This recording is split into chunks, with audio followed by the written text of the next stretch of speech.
Hi, everyone. Good to be with you this morning. And I just want to thank again the French INSEAD Alumni Association for partnering with BCG on this masterclass about leadership. We've been running them for now 2 or 3 years and completely amazed by the traction that we get each time. So thank you very much to all of you who will join us with consistency this event. Just quick word of introduction on my side. So I'm Fanny Potier. I'm MBA from 2001 December. I'm a partner and director at BCG, and I am a co-author with Marie Humbelot Ferrero of the Generative Leadership that we discuss along those masterclass since 3 years, more or less. And I'm convinced, and that's also why we continue having those conversations with you guys and with great panelists, that leaders are totally key, as in any transformation situation, to unlock a lot of the complexity that we're all facing in the current world. Before starting with this round of questions, I just wanted to share a little bit of a view on what affects leadership today. So we do observe that, and we're putting it differently each time, but it's important to repeat those things in the current time. We do believe that the playing field for organization has changed significantly since the 20th century. Before, winning was about revenue growth, profitability, and in a way beating your direct competition. Now we do believe, and that's why we advocate so much for generative leadership, that the playing field is about resource access and resource generation. New game, new leadership. That's our pledge. We need to really think differently about the leaders that drive all of this, and to remember what generative leadership advocates for is that one team leadership, and that's a very important one, because on the other hand, we know, and CEO tell us that 60% of them tell us that their executive committee is not aligned. That's a very important number. So the one team piece is very important in today, because we cannot tackle the complexity of the world without pulling all our brains together. And the other important part, as a reminder, is that leadership should balance their action across the head, the heart, and the hands. And that means quite a lot of detail behind that, as we have discussed before. So let me start with a question to Marie, because today was deep diving a bit more on resource creation and the notion of sobriety. So Marie, as I was saying as an intro, you've contributed to the interviews of CEOs on sobriety. And we would very much like you to share some concrete examples of how the participating companies see people, planet, and society as an in themselves, and not as a resource that they use for other kind of results achievement. Yeah, thank you, Fanny, and good morning to everyone.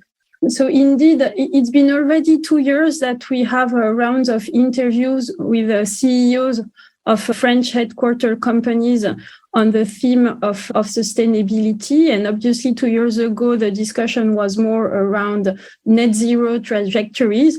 But last year, and that was before sobriety from an energy perspective became a huge thing in the media and in the press. But we were seeing that the next thing after climate and after decarbonization was going to be the biodiversity, the resources as a whole, water, access to material, etc. So we wanted to have that conversations with CEO and understand where they stood, right? Because from a fact-based perspective, 6 out of the 9 planetary boundaries have been crossed. So the boundaries are around climate, obviously, but also biodiversity, forest, water, ocean acidification, nitrogen and phosphate cycle. There's a lot of things that are completely messed up, if you allow me to say.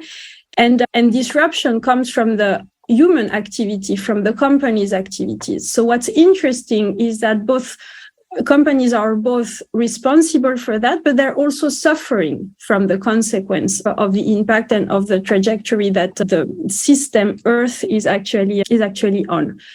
So how did CEOs respond? They were quite unanimous, saying that they're completely aware of that and working on it, that they must reinvent themselves. They must rethink their economic model, to be able to operate within these boundaries, within the planet limits, because the way they also look at it is how they can sustain their activity in the long run. And they understand that sustainability needs to introduce some sobriety in the way companies operate.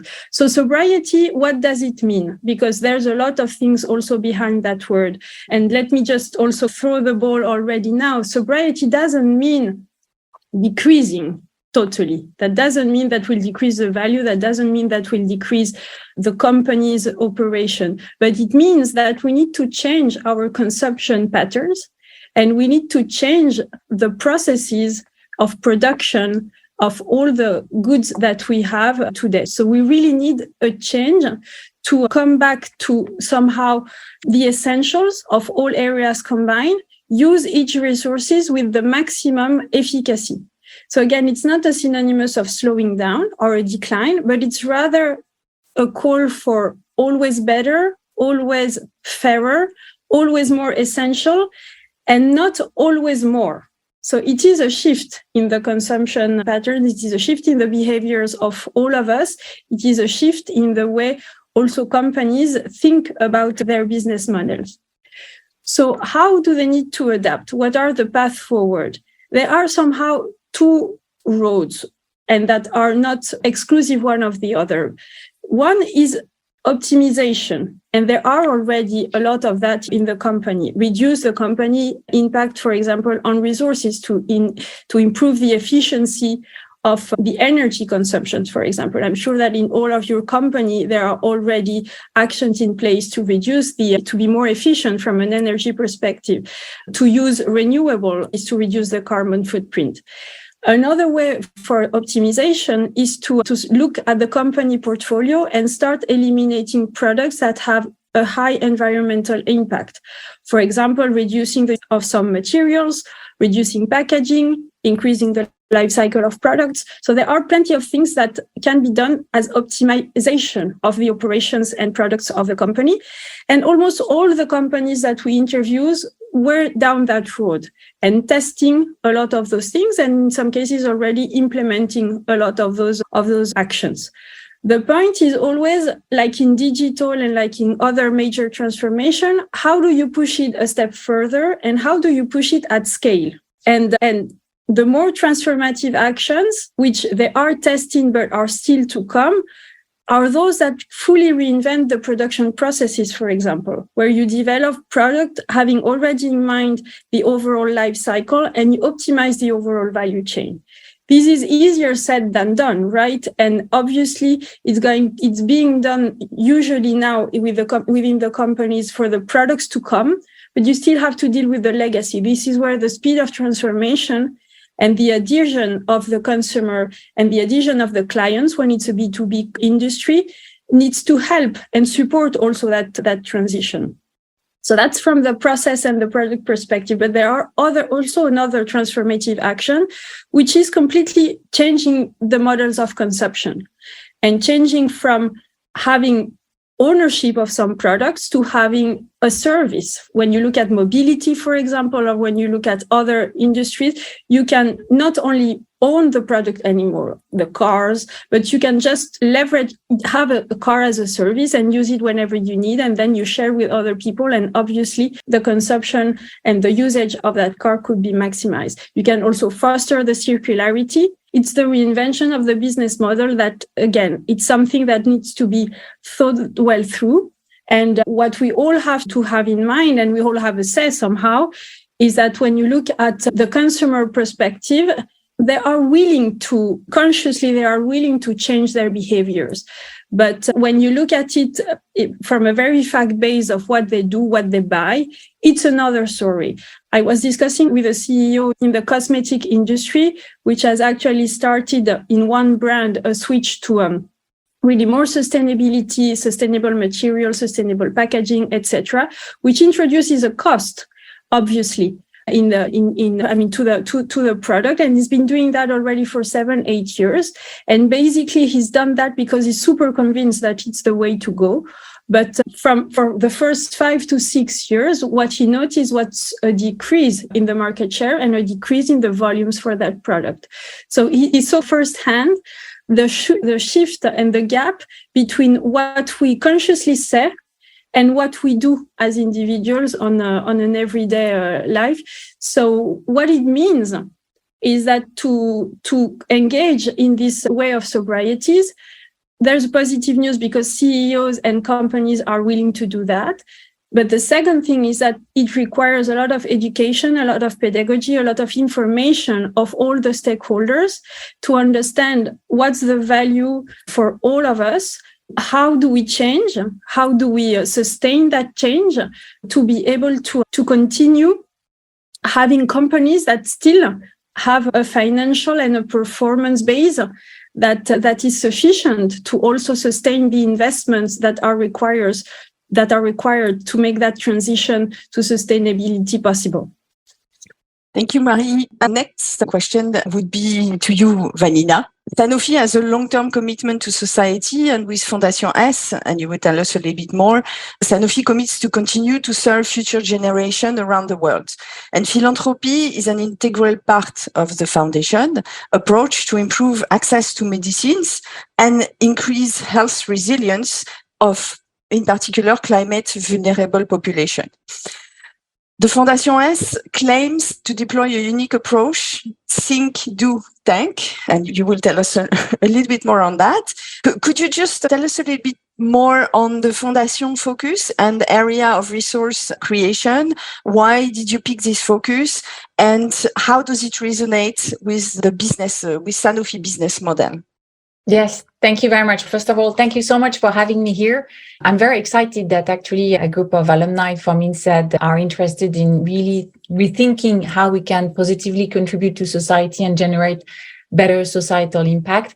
What we've chosen to do at Fondation S is really ensure that we can leverage philanthropy as a tool to further social impact for the Sanofi group. Just a quick word on Sanofi as a company. It's a pharmaceutical company. And what we have chosen to do is really rethink our approach to social impact. And to do, we have developed 3 different bodies, if you wish. We have kept a corporate social responsibility department, but we've added 2 new tools. One is called the Global Health Unit, which markets 30 of our medicines to the 40 poorest countries at no cost, no loss prices. And then we have set up Fondation S to really support the lives of vulnerable populations and further access to medicines. Because we work in pharmaceutical sector, we know that access to medicines is paramount. So it's one of the missions of Fondation S, and I will come back on it.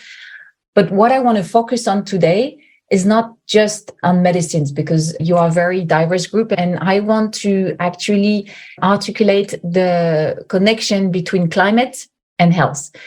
And what we see is very much the climate emergency as a public health emergency. You may not realize that climate change affects basically the very social determinants of health, clean air, safe drinking water, sufficient food, shelter. All of those impact the very elements that humans need to survive. And unfortunately, it is estimated that between now and 2050, at least an additional 250,000 lives are going to be lost per year due to malaria, malnutrition, diarrhea, heat stress. So that's really what we mean by connecting climate and health. But what's very important to understand is that public discourse, if you wish, has focused up until now very much on what I call a colonial approach to climate change. And by this, I mean that we have focused very much on reducing emissions, on adapting our supply chains, on making sure that we can decarbonize sectors. But we've not focused so much on adaptation.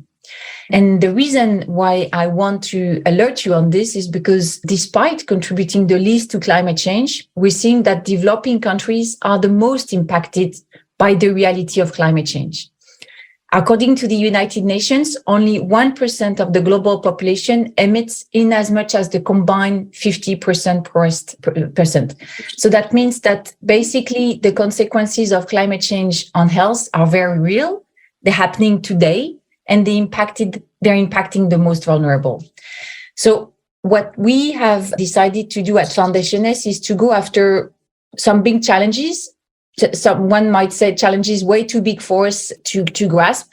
But if you do not go after the tough challenges of your time, then you know what leadership means. And as a key leader in the pharmaceutical sector, we really think that this combination or nexus between climate and health is absolutely paramount to tackle. I just want to give you two more figures. The reason why we think that philanthropy can be a tool is because up until now, we've seen that only 1% of the overall philanthropy is going to climate change, which means that so far, philanthropists have decided to fund programs that are easier to succeed on, that are easier to measure. We're all going after the famous KPIs or impact measurements, and we all want to succeed in what we fund. But it's very important to sometimes go after some of those most difficult challenges and combine forces, because then you will have a chance to have a better impact. And the other figure I want to give you is that finance for adaptation continues to make only a very small percentage of overall climate finance. Right now, we see about 20% of the overall climate finance going to adaptation. And out of this 20% going to adaptation, only 1% of the overall multilateral climate funding is going to health, which means that the countries that are living, again, the reality of climate change every day are basically vastly underfunded, are basically alone, and are very much at the frontiers of what's happening, which is causing further migration, further deaths, and really creating this vicious cycle. So what we've decided to do at Foundation S is to eat the elephant piece by piece, because there's no way that you can take so big a topic doing everything. So we are supporting climate adaptation through three key pathways. One, we've decided to work with local communities directly. Second, we think that the development of evidence data is very important. So we are working on embedding research in what we do. And third, that's what I'm doing now, advocating for blended finance for climate adaptation, making sure that we can rally more people to the cause, because ultimately it's going to be critical to ensure that at least there's more awareness. And I'll explain that in a second. Briefly on funding community-led adaptation programs, we've launched our Climate Action and Health Resilience Grants program. So should you know anyone in developing countries that works at community level, feel free to direct them our way. The call for proposal closes in 48 hours. Basically, the goal here is to fund innovative and maybe not so much innovative, but solid adaptation solutions and bring them up to scale. So that's what we're doing. We're focusing on the most vulnerable countries to climate change using an academic index to do that. I spoke about research and data. Everybody's always going to tell you that we need more research on data on climate change. We believe that we don't need perfect data. We need to document what works and doesn't work in adaptation. Because right now we're also seeing a lot of, unfortunately, maladaptation practices. Basically, what works in Bangladesh can work in Sri Lanka, but it can also cause harm, i.e. if you plant mangrove, say in Kenya, and this is absolutely not what is needed and it's going to replace local cultures or what have you, that's not going to work. So we need to be very clear with what we want to fund. And then the last thing that I mentioned is ASEAN policy. So here, what we are working on is really ensuring that countries can have adaptation plans. This is what the Conference of Parties, the COP, has indicated as a key factor for countries. And yet, since their inception in 2010, we see that only 26 countries have published national adaptation plans and only 7 in the least developed countries. And out of those 7 national adaptation plans, only 1 has a solid funded health strategy, and that's Malawi, because we've pooled resources with other private funders, philanthropists, and managed to get funding from the Green Climate Fund. So by putting basically a few million euros together, we were able to obtain 30 million in funding from the Green Climate Fund. And that's what philanthropy can do. It's really leverage private finance to get to better public funding. And briefly, I said I wanted to hopefully inspire others to fight for this issue. So I close by saying that to inspire this multifaceted change, we believe that there's an urgent need to agitate innovate, and orchestrate. And I'm stealing that tripod of thinking, if you wish, from Julie Batilana, who's a Harvard Kennedy School professor. And I'm adapting it to climate and health, because right now we've seen that, as I said, this discourse on climate has focused very much on mitigation, on reducing CO2 emissions. But while we need to continue to do that, we very much need to start agitating the discourse, raising the importance of adaptation. You understand that communities are suffering in so many of those developing countries, and we cannot wait. The time is now for them to access better funding. Innovate. We need to innovate not only in the type of solutions, so that's what we can fund at local level, but we also need to innovate in the type of financing tools we can put together. There's a lot of work right now on blended finance, but maybe some of you have ideas, suggestions as to what would work best, what tools are out there that we don't know, what tools are out there that we can potentially from the private sector, and ensure that we can work as public-private coalitions to do that. Again, we don't have the luxury to wait for 10 more years to see the outcomes of pilot projects, so it needs to be applicable now.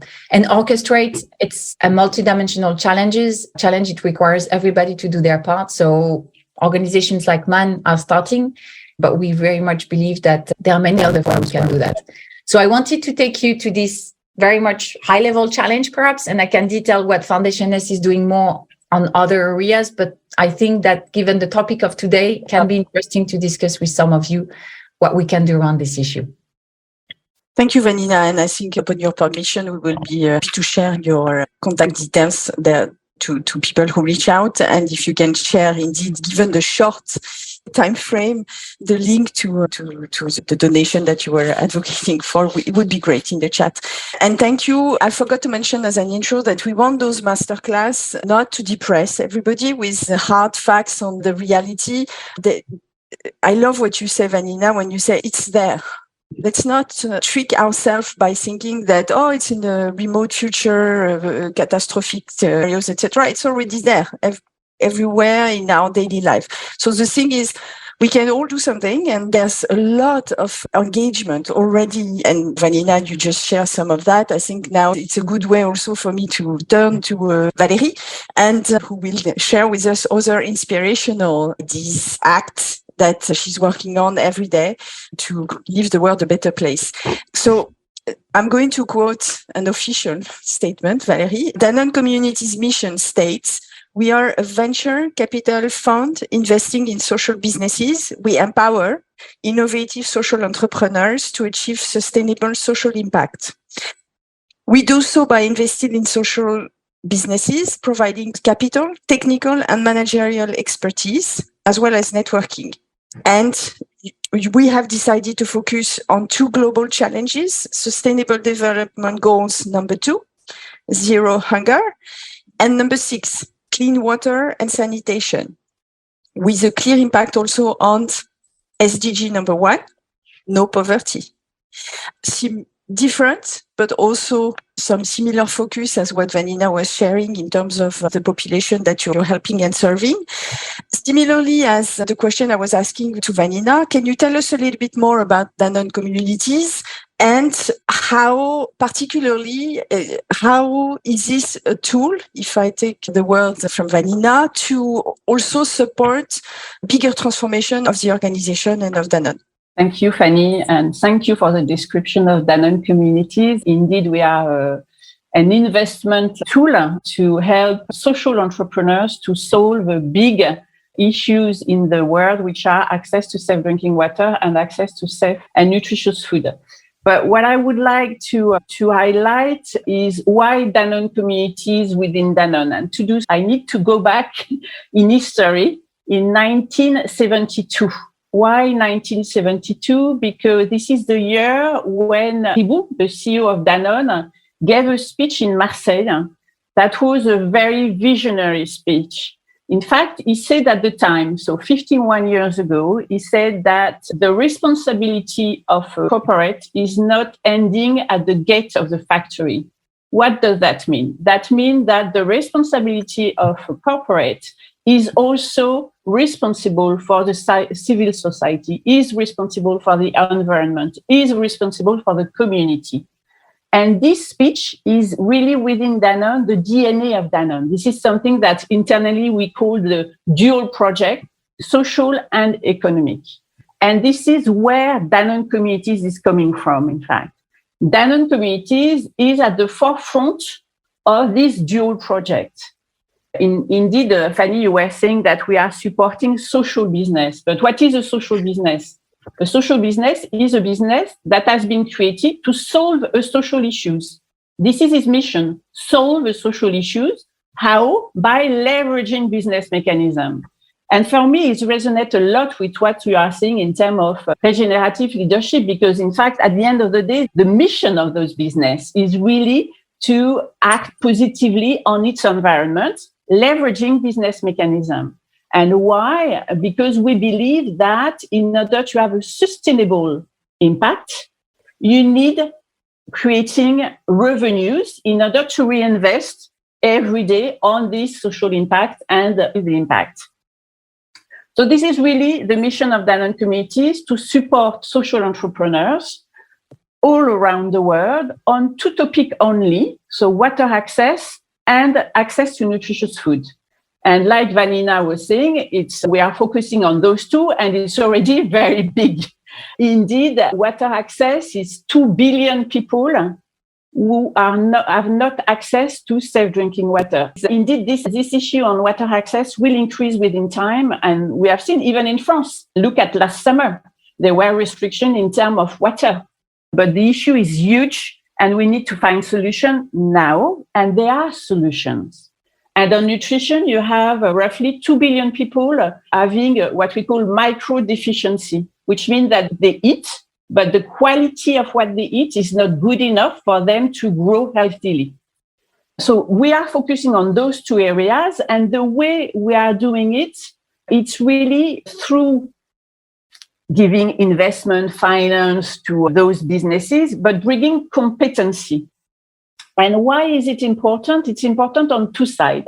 For them, because indeed, having access to competency from Danone, the expertise in water and nutrition, and this is why we have chosen those two topics, is because we have competency internally. For them, it's huge. There is no value behind this. I was in Bangladesh recently with a social entrepreneur on the field. He had an issue on his water filtration system. And I was with a key people from Danone in science in water.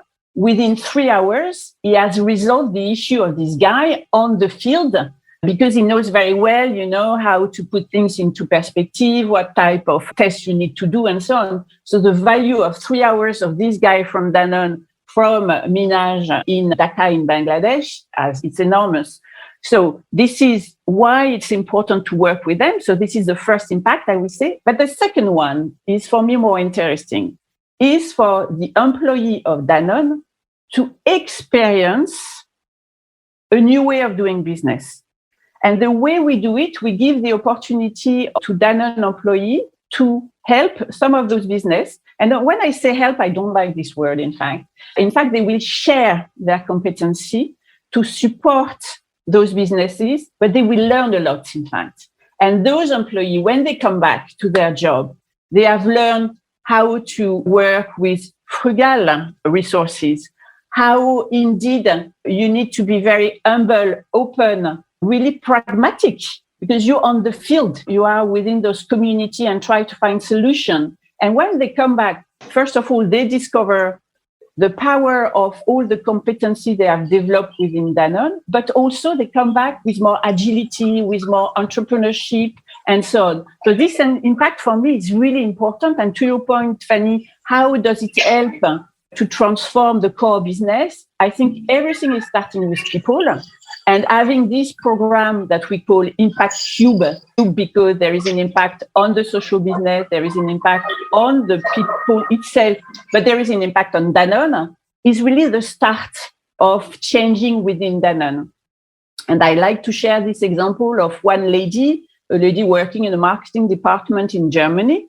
And she really wanted to, on top of what she was doing, wanted to impact more. And we had one business in India called Nandi, which is a business which gives access to safe drinking water. And they have an issue in terms of their brand equity. They didn't have any brand, and even their look and feel was not good, and so on and so forth. So we asked Elizabeth, so this lady, to come for some time to help these businesses. And she has coached, helped them do research, but in a very frugal way, because they didn't have a lot of money. So for her, it was also a lot of learning in terms, okay, I'm not going to ask a big market research. I need to find by myself people on the field that to do it. But what is interesting is when she came back, she evolved in her position, but today she's in charge of sustainability for Danone in France. And why is she doing that? Because she has been, in a way, transformed by what she has seen and experienced on the field. And as well, she's bringing within her job today a lot of what she has seen. And what she has seen is new business model. And this is another thing I wanted to enhance, is that indeed we transform people, but also we inspire in terms of new business model for Danone of tomorrow.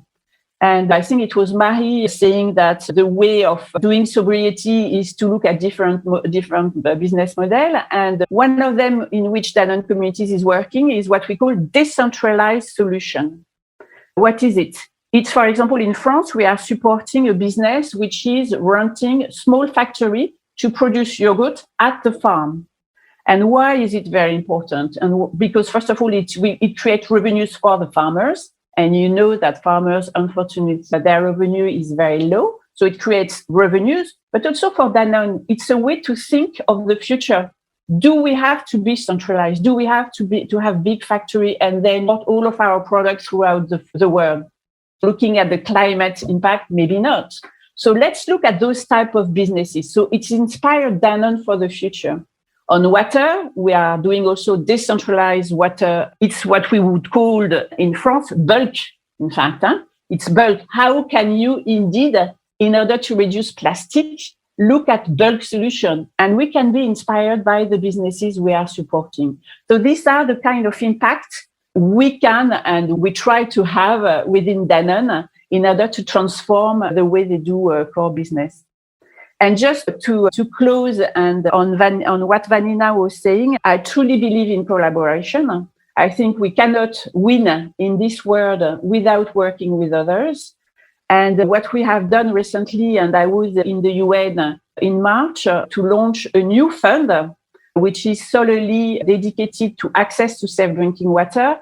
But what is very interesting in this fund, it's, first of all, it's an impact first fund. That means that the asset manager will be paid only if the impact is reached, which is not the case usually in investment. And the second one is blended finance, to your point, Vanina. And within the fund, what we wanted to prove is that it was possible to attract corporates, financial institutions, bank of developments. And it has been, to be honest, quite difficult. But we have succeeded to have the American Bank of Development, the Norwegian Bank of Development, the Danish Bank of Development, the financial institution, foundation. But corporates, unfortunately, was extremely difficult. And today, apart from Danone, there is no other corporates. So my call to action is we need to work together. So don't be shy. We are not competitors. The issue is too big for us to resolve it on our own. So let's work together. And if any of you want to participate to this fund, there is still room for investment. And the objective is to reach 30 million people, low-income population, to have access to safe drinking water. Thank you, Valérie. Just a fact that I want to share, because there has been some question in the chat on how do you bring that to Danone, so I think you shared that quite well. I just want to remind all of us of two things. One is that it's extremely big factor now to engage is, and you all fight to attract talent as corporates. That's just a fact. And I just want to share with you that in the many surveys that we do on the employee preferences, more than 1 in 2 wouldn't join a company that doesn't have a clear agenda in terms of sustainability or regeneration, whatever way you want to call that. So just a reminder of that. So Bernardo, We were in the same promotion at INSEAD, so thank you very much for being there with us this morning. First generation is at the heart of Air Liquide business model. So I'm just, again, quoting the public statement. So I'm quoting your CEO. We believe everyone has a responsibility to contribute to a more sustainable future, and that collectively, as Valérie was saying, we can achieve greater results. So this is very much resonating with generative leadership. And could you share a little bit about this and how that contributes to leaving the world a better place? And I know those are my words, but please use yours. First of all, Fanny, thank you for giving me the opportunity to share a little bit of my experience. I'm not sure I'm going to be able to cover all these highly philosophical questions, but I'll speak about what I know and what I experienced. First of all, and this is public, is ACT for a Sustainable Future. ACT is an acronym. A stands for abate emission, C stands for care for patients, and trust refers to the trust that needs to be there in the working environment. So at least in our, let's say, corporate motto, we are aligned with things that resonate with regenerative leadership.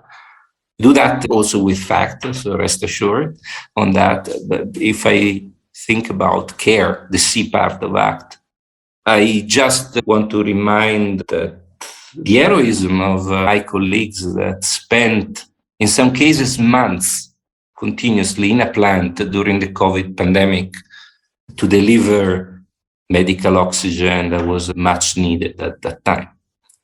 Me, I'm more in the A part, so in the abate part. And I will speak about that, and maybe later I will speak about why trust is also something that is pervasive in our organization. It is a company that has a long-term perspective. So we have been present in the market for 120 years. It's probably one of the oldest, if not the oldest, company on the CAC 40 in France. And we survived the wars, recession, pandemics, energy crisis, and we did that with flying colors from a financial standpoint. If you see the share is actually amazing, the kind of long-term sustained performance that Air Liquide always had. So we go with the business cycle when the business cycle is positive, and we are anti-cyclical when the business cycle is negative. So quite a successful company because we had a long-term perspective, I believe. And this made us anticipate a lot of the market trends. And one of those is climate change. We started speaking seriously about climate change inside the organization more than 10 years ago. I can see the customers of Air Liquide speaking about this topic only in the last few years. So we have been ahead of the curve. He founded the Hydrogen Council, which is arguably the biggest think tank in the area of green economy and energy transition. And Air Liquide is a capital-intensive company. We had 4 billion euros of investment only in 2022. And we're talking normally organic investment, not acquisitions. So it's a lot. Half of this is related to energy transition. This percentage will increase. One of my many responsibilities is to screen the projects in the regions I am, which is Africa, Middle East, and India. And I don't approve projects that they don't have an energy transition component. Then, okay, some are really necessary and they have a very compelling story. So then someone above my pay grade calls me and say, no, you have to approve it. Okay, I'll do that. But let's say the normally is what we have. If there's no energy transition, if it's not an energy transition project, it's not a project. Okay. Why we do that? If you think about, and you just said, energy transition is not something that will happen in a century from now. It's now. This is science. It's not something that can be argued, although there are flat earthers all around. But climate change is undeniable. Even when we stop emitting, emission will stay in the atmosphere for more than 1,000 years. Okay? So it's not that we stop emitting and everything will go back to where it was before. And science-wise, we probably have a budget of 15 years at the current rate. 15. Okay? So it means that the next generation will live in a fundamentally different world. And when we consider the 1.5 degree objective, which means that the world being net zero by 2050, it's basically the entire planet in 4 billion years of history never experienced temperature swings bigger than 1.5 degree. So if we exceed that, we are charting really an unknown territory. Having said that, it's a very tough path because we need to actually rethink the entire energy sector, the entire industry sector, in a matter of a couple of decades. So it's a tremendous undertaking that needs to be done fast and needs to be done right as well. Energy is at the basis, not some top need at the top of the Maslow's pyramid. Energy is actually at the basis of our life. The first thing that humankind did when we become human is light a fire. That's what made us humans, right? So it's at the basis of everything. There's a lot of thought, a lot of discussions around being disruptive in all this. I don't think it's a good idea to be disruptive because we need to make sure that the energy sector and the industrial sector, which is what is providing our way of life, essentially, transition with the minimal disruption possible to something different and something more sustainable that this is today. And this is one of the reasons why in the area of energy transition, you observe a lot of focus on ecosystems. A company does not address the topic in isolation. They need to address the topic of energy transition in, let's say, in partnership, in an ecosystem, really. It's even more articulated, say, in an ecosystem than, say, in partnership. And I believe the success of a company in dealing with energy transition will be essentially relying on the ability of the company of operating in an ecosystem. Now, I give you an example because ecosystem may sound a little bit foreign concept to some.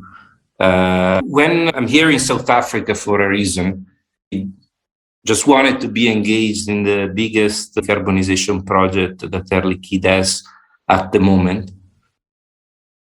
And part of this decarbonization program, which is related to the acquisition of some of the assets we acquired here in South Africa that are heavily emitting, we acquire it, giving ourselves the objective to decarbonize them by 2030 by 30%. It's quite a significant budget. We're talking 2 million tons of CO2 per emissions per year, which is not a small amount. Part of this program is procuring renewable energy in South Africa. And so far we signed 480 megawatts of renewable energy.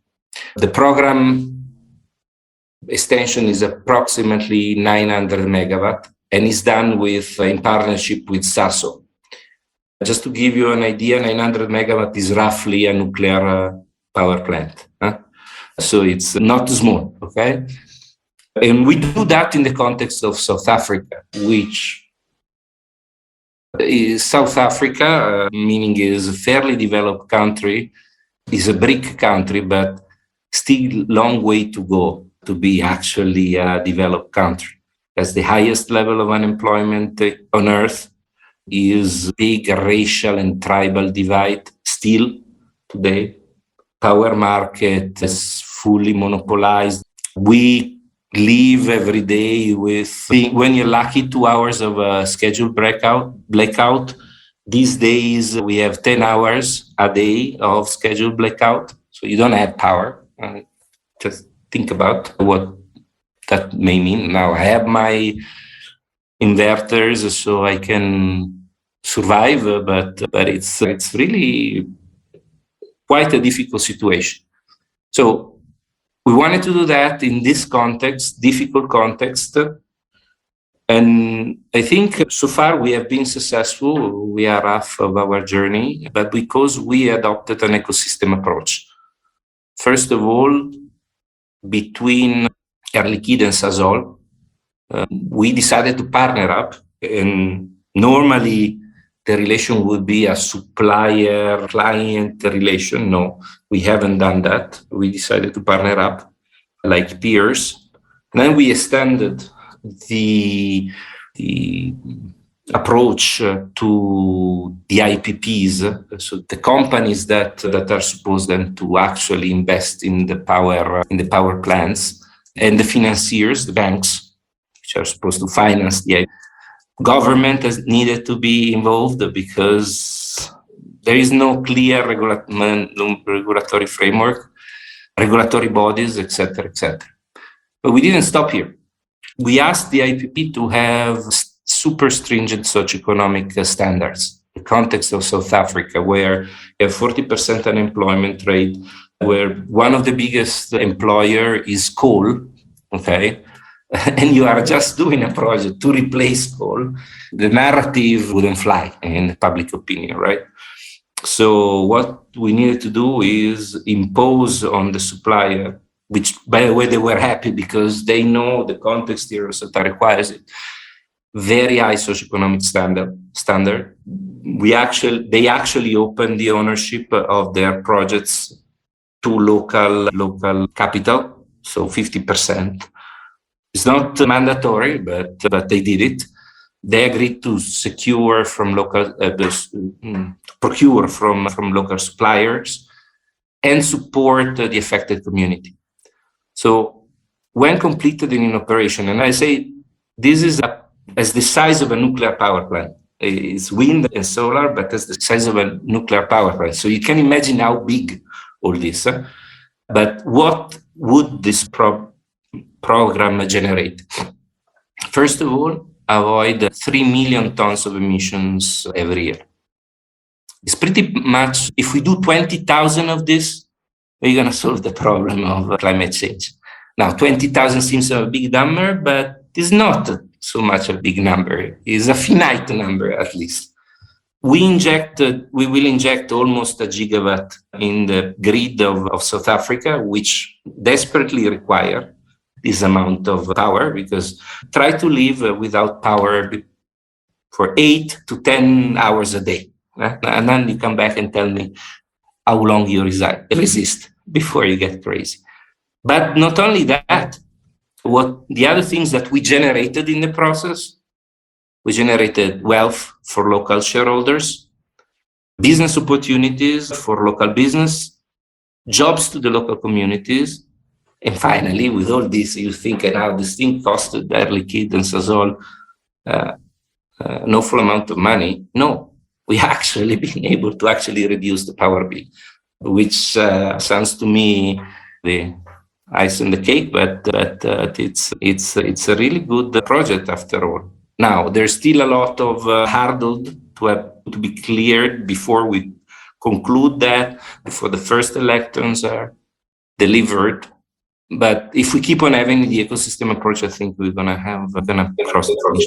Thank you very much, Bernardo. I really like the examples. It's very concrete, and it also, I think, explains quite the challenges, because we talk about collaboration and ecosystem in the discussion around regeneration, but this is not an easy route to take, and there are many others. And I like really the very concrete dimension of what you shared. So We've been passionate about the questions and the answers. So Vanina was supposed to leave us at 9:30, so we will thank her on your behalf formally. Let me turn back to you, Valérie, and I want to be mindful of the time. Just what led you on this journey personally as a leader? Okay, I really address you as now an individual leader. What made you choose that path, and what's your biggest hope for the world? Tricky questions. So what led me to the journey as a person? I think there are three key moments. The first one was a professional experience, a bad professional experience, if I can say. In fact, I joined a company for a position, and very quickly I realized that, in fact, the company was not aligned at all with my values. And the product I was managing was really superficial. And this negative experience, if I can say, has really highlighted what was important for me. And this is where I realized that I wanted to work, but do good. I'm a marketer. I didn't want to just do marketing for product and create needs that maybe people don't have. And it's interesting to turn a negative experience into a positive one. And this is really true. It was a hard time for me because I discovered it was not the right position for me. But then it has highlighted really where I wanted to go. So that was the first, I will say, a key moment. The second one has been, I had the chance to be at a meeting where Emmanuel Faber and Professor Yunus were presenting Danone communities and this concept of social business and these crazy ideas of supporting local entrepreneurs for good and so on. And I was very inspired by what was presented at the time. And the third one is more personal event in my life that made me realize that life is short and you have to put word into action now. The issues are now, and it's nice to, of course, I have the possibility of doing it, so it's easier for me. But I will say it's important to act now. Even so, I don't want to give a pessimistic view of the world, but the world is complex, is uncertain. But all of us, we have a part of the solution. So let's do something now. And this is really these three elements that really led me to go and meet at the time the managing director of Danone Communities and say, hey, you know what? This is what I want to do. So please find me a job. And he said, I don't have a job for you. So be patient. And what he did, in fact, I was explaining before, I did a mission, so contribution. In fact, I gave some of my time for one of the social businesses of the portfolio of Danone Communities. And this is the way I, in fact, started to work for Danone Communities. And I will maybe add that my daughters, I have 3 daughters, also are quite activists, and it helps to realize how those problems are important and that we have solutions and that we should act. Then your second point was about hope. So what are my biggest hope? And I will take one word of Bernardo, which is trust, in fact. I think there are issues, but there are solutions. So we need to trust in new solutions. We need to trust in new business model. We need to trust in partners. And it's by having this trust all together that bringing the diversity of the way we are doing business, the way we are looking at solutions and problems, that will lead, in fact, to solution. So my biggest hope is that it's a bit naive, but that everybody trusts each other, or at least trust is at the center of, I think, a way to do business in the future in order to really impact. And the last word, I'm a strong believer of the true cost of good, which is more financial, but I think that unless we put into the cost of the product, the cost of the environment and social impact, it will be extremely difficult for businesses and for the consumer to really impact. So maybe true cost of goods and trust. Thank you, Valérie. Bernardo, I just want to ask you the same question. Okay, so what led you on? You shared a little bit of that, of why you are in South Africa, but as an individual leader, what draws you to your focus, and what's your hope for all of us? I have 2 kids, and I believe that I don't want to leave them with an environmental debt that nobody will be able to repay. And now I am not an activist nor a revolutionary. I try to do what I can do, giving my humble contribution. So I actually thank the company, first of all, for being aligned with my personal desire to do something for the environment. And I want to thank my company for having given me the opportunity to work on what is to date, the biggest decarbonization project for the hard to abate sector. We will need many of those things, and I believe the urgency to do those things will increase. So I'm actually, from a very selfish approach, convinced that this will be actually very good for my career. In fact, I don't want to portray myself as an angel, but having a mission to accomplish and live in a better world is actually part of what I like to do. Before was more like, let's build a big industrial complex that stays there in the ground. Now it's more like, let's shape our industrial infrastructure to make it sustainable. Now, I'm not disregarding the fact that also our customer behavior will need to change. Okay. But I cannot change the consumer behavior. I'm acting more on the supply side. Let me put it this way. Thank you very much, Bernardo. Thank you for the authentic sharing. Marie, just same question as a closing word.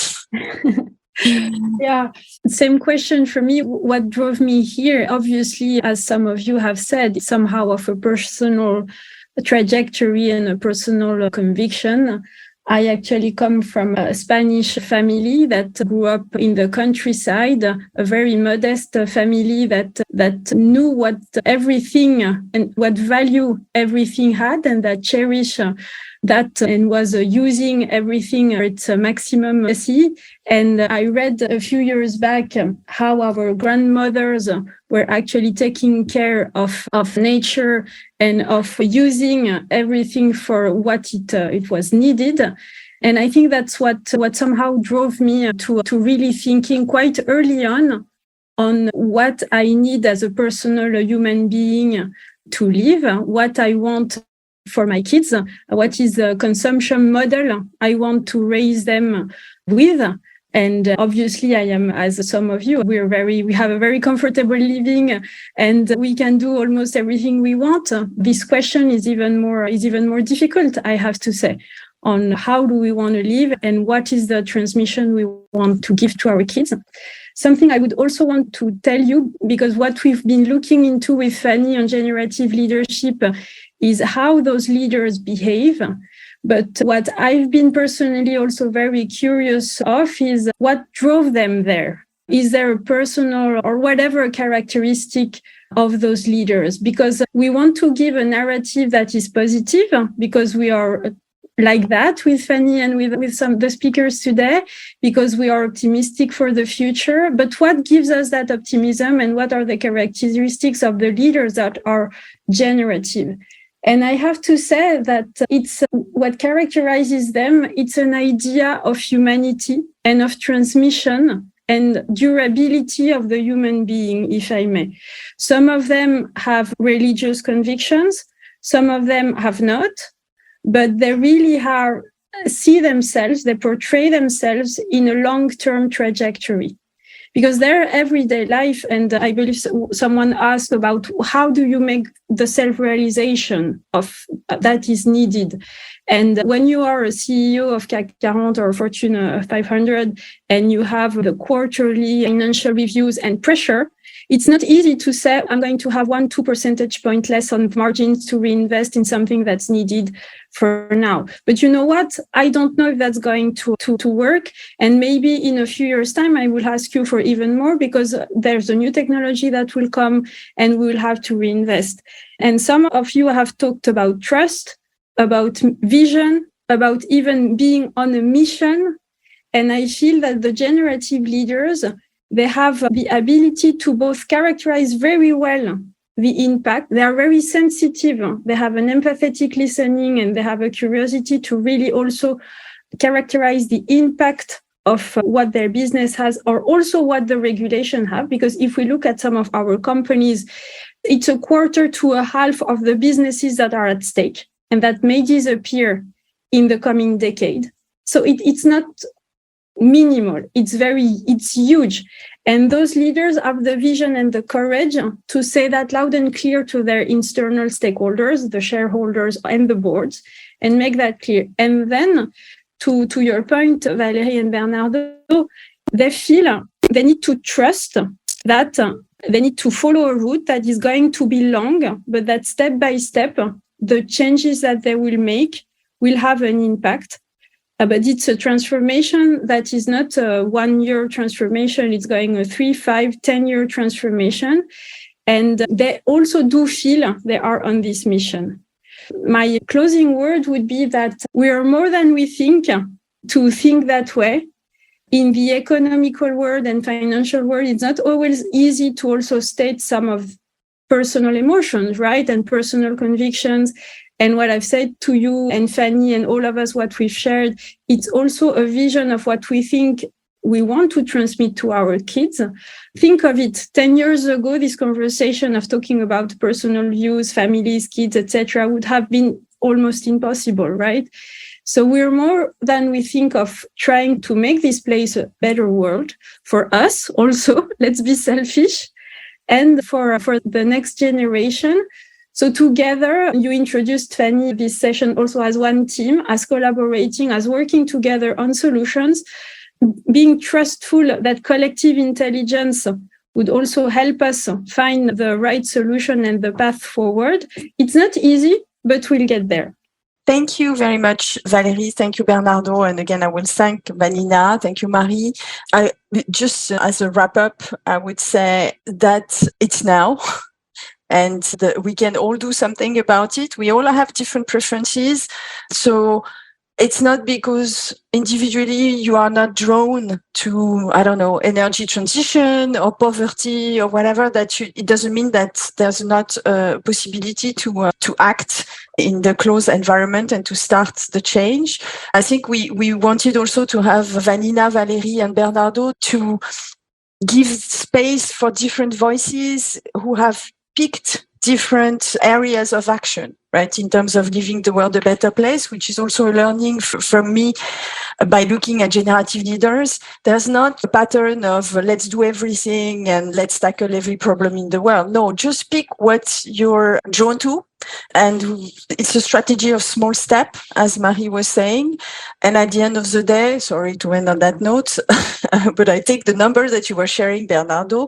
It is now. And very selfishly, we can't make the assumption that the debt will be claimed by our kids or by our teenagers, because that's not true. We still have hopefully a long life ahead of us.